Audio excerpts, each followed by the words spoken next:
वर्ध्यात रानडुकरांच्या उपद्रवामुळे कापसाचं नुकसान, उमरीत शेतातील कपाशीचं मोठ्या प्रमाणात नुकसान भरपाईसह रानडुकरांचा बंदोबस्त करण्याची मागणी।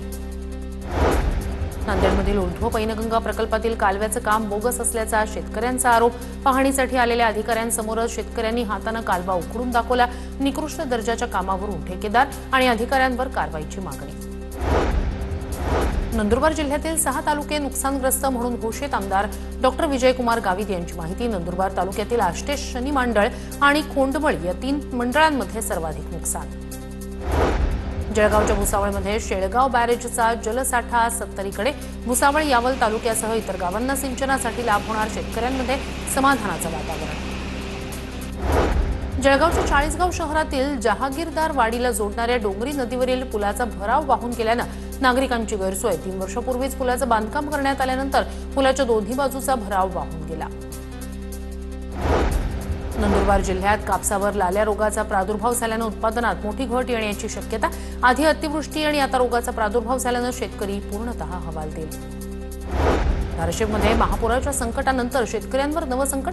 चारा टंचाईमुळे शेतकऱ्यावर पशुधन विकण्याची वेळ। पावसामुळे झालेल्या नुकसानामुळे दावणीची जनावरं विक्रीला काढण्याची वेळ। नांदेडमधील ऊर्ध्व पैनगंगा प्रकल्पातील कालव्याचं काम बोगस असल्याचा शेतकऱ्यांचा आरोप।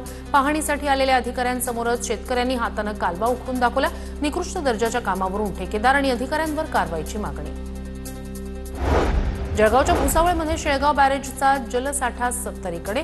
भुसावळ यावल तालुक्यासह इतर गावांना सिंचनासाठी लाभ होणार।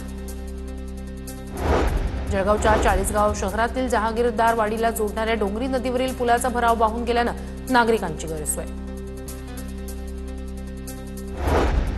भंडाऱ्याच्या मासळ ते बेलाटी मार्गाची दुरवस्था प्रवाशांना सहन करावा लागतोय मनस्ताप। लवकरात लवकर रस्ता दुरुस्त करण्याची स्थानिकांची मागणी।